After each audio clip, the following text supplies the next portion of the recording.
The next panelist is Irene Naa Torshie Addo.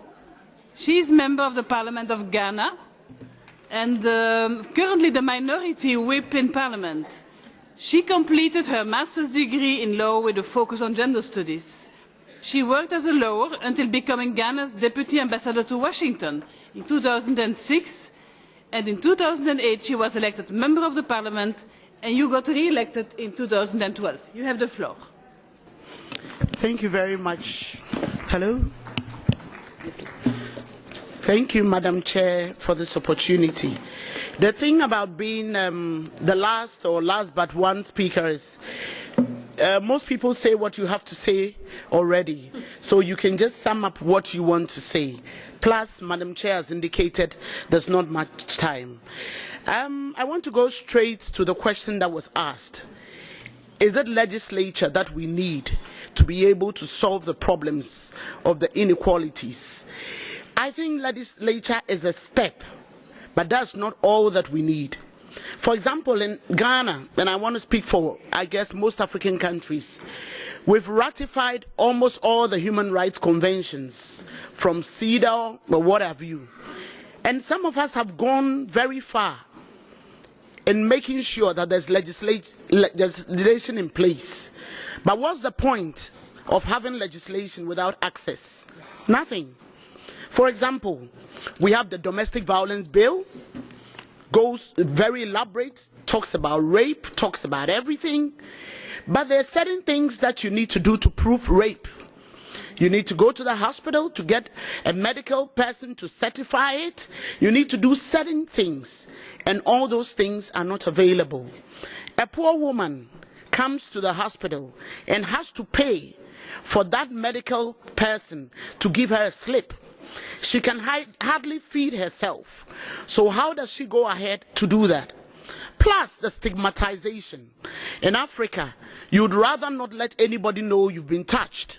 Because if you said somebody else had touched you, perhaps your own husband would want to divorce you for that. So when you look at all of that, the question is, what is legislation without access? She doesn't have free medical care. She can't prove her case. Sometimes she has to even pay the policeman for him to have time for her. So in the end, everybody hides the case. Look at education. We say, oh, everybody's equal and it's free for everybody. So now the men start. 5 boys in school, 5 girls in school. But what if there are 500 girls and 200 boys? Equality doesn't mean 5-5. It must be based on some kind of proportions, and there must be some kind of status that goes with it.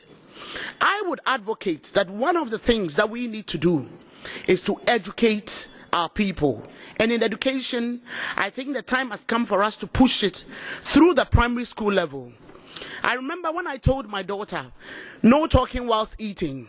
One day, we were eating and I decided to say something. She said, Mommy, no talking whilst eating. The time has come for us to teach our young boys from 6 years, when they get into school, that women's rights are human rights. The time has come for us to go for international conventions, and it must be inscribed that women's rights are part of the syllabus in every institution, so that right from the time that they are kids, they know that it is wrong to hit a girl. It is wrong for a man to beat your husband.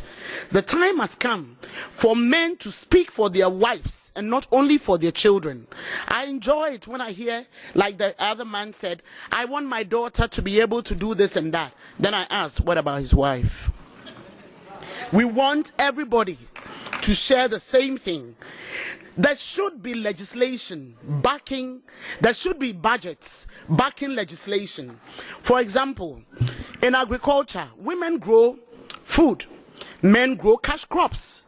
So the food is eaten in the house, there's no government budget for preservation, everything goes to waste.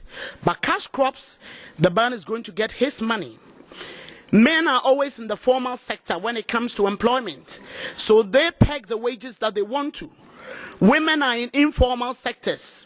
Who pays a woman for bathing the kids and taking care of the house? It's okay to say we are all equal, but are we really equal? I I want to end here with a little story that I came across as a lawyer and as a member of the Federation of Women Lawyers. There was a lady who had three children, three girls, and then she got pregnant with a fourth. We had passed a law that allowed you to give birth free of charge. Antenatal and everything was free.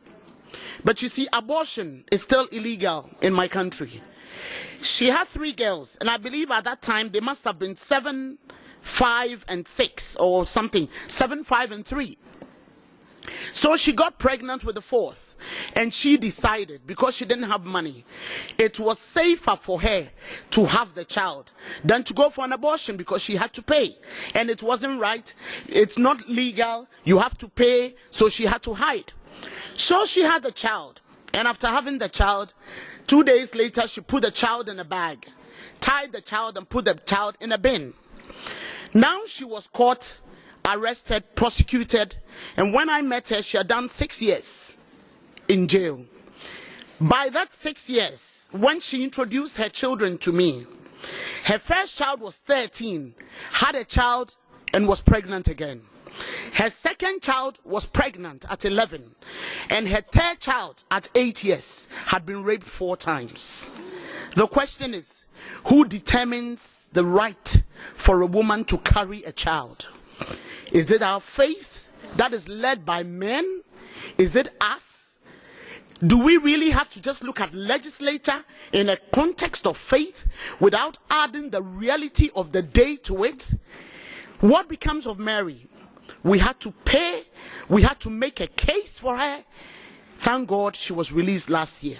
But you tell me, there are so many women out there that so many people are making their lives miserable. She didn't know any better. She wasn't too educated. So she chose the path of freedom. Freedom because she didn't have to pay. She didn't have money. Perhaps if she could get help from the hospital, perhaps if her children could get help. In Ghana, family planning is not free.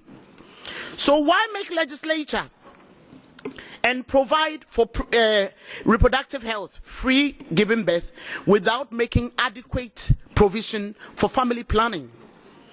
The time has come for us to rise. Some 20, 30 years ago, when we went to that Beijing conference to fight for equal rights, we were talking about legislature. Today we are asking donor countries, World Bank, and all those out here, before monies are given to some countries, you must ask them to sign up for certain things. They must, by all means, put in their budgets allocations of freedom to make women's rights a reality. Thank you.